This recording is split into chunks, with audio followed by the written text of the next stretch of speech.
The Romanovs. How did the reigning Imperial House of Russia end in murder? I would like to preface this by saying that I have a limited understanding of the history of my own country, along with significantly less on most others. I probably couldn't point out most countries on a map, aside from Russia, Italy, China, Canada, Mexico, and Australia. I probably don't even know all 50 states. I mean, I know the song, but on a map, eh. I got distracted for a minute and ended up playing the 50 states quiz, and I can pinpoint 36 out of 50 on the first try, another 6 out of 50 on the second guess, and 8 out of 50 I couldn't guess. Even less for state capitals, 26 out of 50 on the first try, 3 out of 50 on second guess, and 21 out of 50 I couldn't guess. What I'm getting at with all of this is that my understanding of the world is slim to none. I do my best with research, but the public school system failed many of its students. With that being said, what I am able to find is limited to what I am able to research, and some rabbit holes stop abruptly. I'll do my best to make the most sense of what I can find, but I cannot promise an undiluted absolute truth of the perspective of lives that no longer exist. Nonetheless, every item I have ever researched has some form of interest to me, so let's dive in and see if it's the same for you. History of the House of Romanov. From 1613 to 1917, the House of Romanov was the reigning imperial house of Russia. The rise to fame was originally due to when Anastasia Romanova married Ivan the Terrible. Wikipedia contributors 2021. For background, Ivan the Terrible was born August 25th, 1530, near Moscow. Ivan was the Grand Prince of Moscow and the first official Tsar of Russia. Forgive me if I say that word wrong. Under his rule was the construction of a centrally administered Russian state. He waged unsuccessful wars against Sweden and Poland and started a reign of terror against hereditary nobility. In February of 1547, Ivan married Anastasia Romanova, great aunt of the future first Tsar of the Romanov dynasty. Ivan was largely influenced by Makary, who convinced him to establish a Christian state. Between 1547 and 1549, church councils strengthened and systemically organized the church's affairs, leading to affirmation of its orthodoxy and canonizing several Russian saints. Andreev, 2019. The Romanov house members were boyars. Definition of boyar: a member of the old aristocracy of Russia, next in rank to a prince. The rise of the boyar class. Merriam-Webster Dictionary, editors 2024. Mainly under the reigning of the Rurik dynasty, which ended upon the death of Fyodor I in 1598. The succession crisis leading to the time of troubles saw many impostors and impersonators lay claim to the Russian throne. This was during the Polish-Lithuanian occupation. Wikipedia contributors 2021.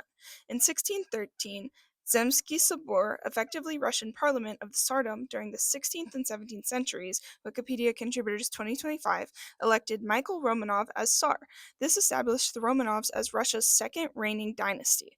Michael's grandson, Peter I, took the title of emperor and declared the Russian Empire in 1721. He transformed the country into a powerful force through war and reform. The direct male line of the Romanovs ended when Elizabeth died without child in 1762. Due to this, her nephew Peter III, who was an agnatic member of the House of the Holstein-Gottorp, ascended to the throne and adopted the Romanov name. Although they are officially known as the House of Romanov, descendants after Elizabeth are occasionally referred to as the Holstein-Gottorp Romanov. Wikipedia contributors 2021. Definition of agnatic is akin through male descent or on the father's side.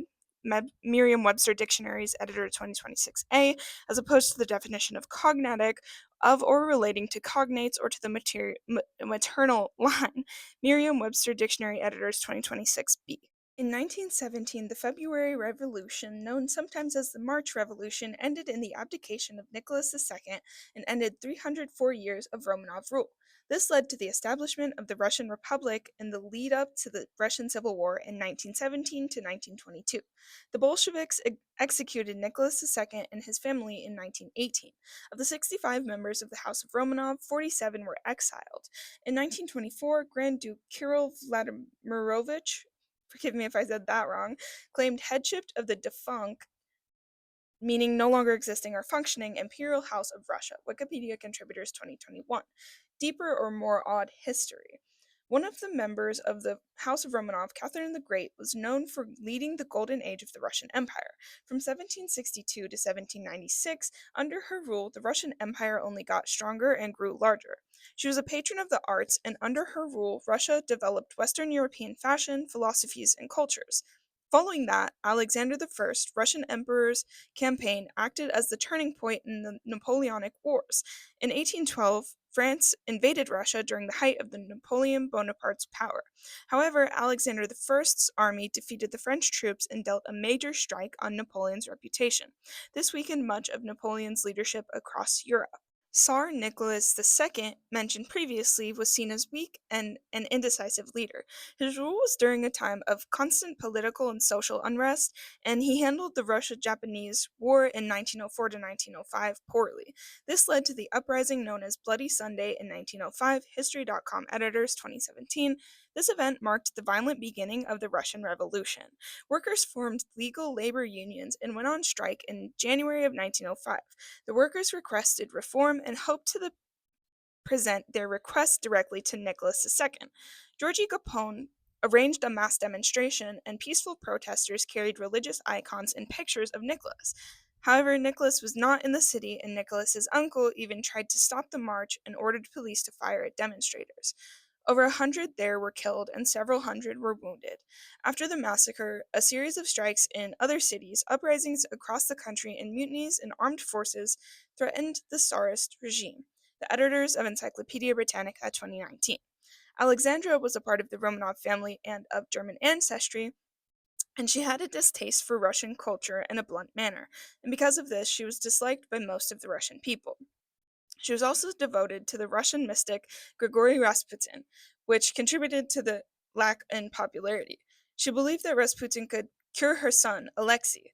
Alexei was the only son of Alexandra and heir to the throne, and he suffered from severe hemophilia and often remained on bed rest. History.com editors 2017. Hemophilia is a rare disease which causes the person's blood not to clot properly. This is because the body lacks the proper proteins, and when a person has hemophilia, they may bleed for a very long time after an injury. Typically, small cuts are not the worry. Rather, with severe hemophilia, the concern is internal bleeding, especially in the knees, elbows, and ankles. Internal bleeding can damage organs and be life-threatening. Mayo Clinic 2023. Many relatives to Queen Victoria inherited hemophilia, and as such, it was sometimes referred to as the royal disease. Rasputin had a powerful influence over the ruling family, which many nobles, church heads, and peasants disliked. Most saw him as a religious fraud and a con artist. Many nobles were so eager to be rid of his influence, they had Rasputin murdered on December 30th, 1916. History.com editors, 2017. Murder.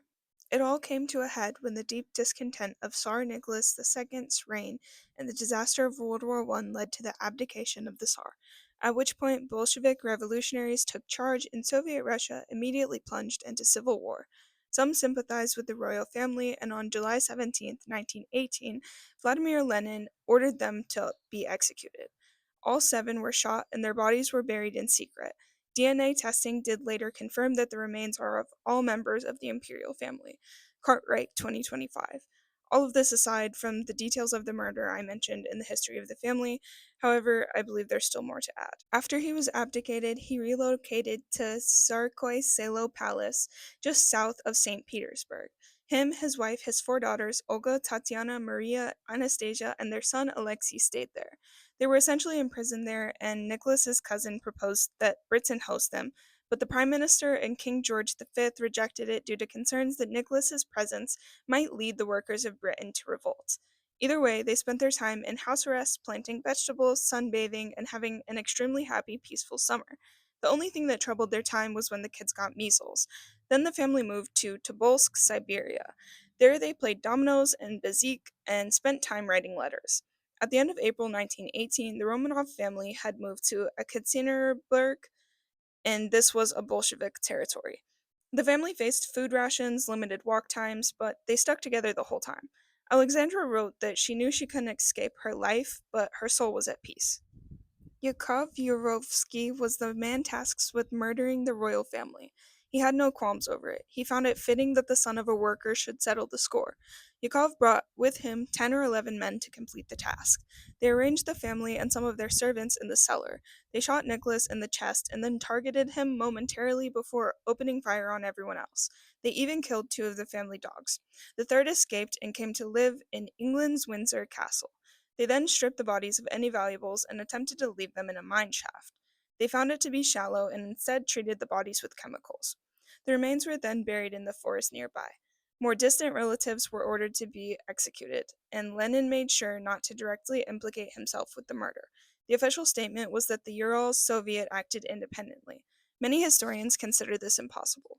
Cartwright, 2025. My opinion on this one is hardly one that matters, and I recognize that. I have absolutely no ties to this history, this country, or anything else related to this story. Nonetheless, I can wholeheartedly state that the dogs didn't deserve that, and I'm relatively confident that the kids likely didn't either. I don't know enough about what the servants or Alexandra did to absolve them, but I did read that Nicholas was the reason 2 million Russians' lives were lost. So, as impartial as I want to be and take the side of nobody deserves to die, there's a lot of times where people might. Is one life walking free from their crimes so bad? It depends on the crimes. Lastly, we could do more research on Rasputin, and I'm sure it'd be interesting, but I kind of feel okay with where this is wrapping up. Maybe it's a little par baked, but I feel like it's a good enough conclusion. Any flaws in research or writing remain my own, and all of my references will be in the Substack and Patreon links in the description. Thank you so much for watching and learning with me, and I will see you guys in the next video. Bye!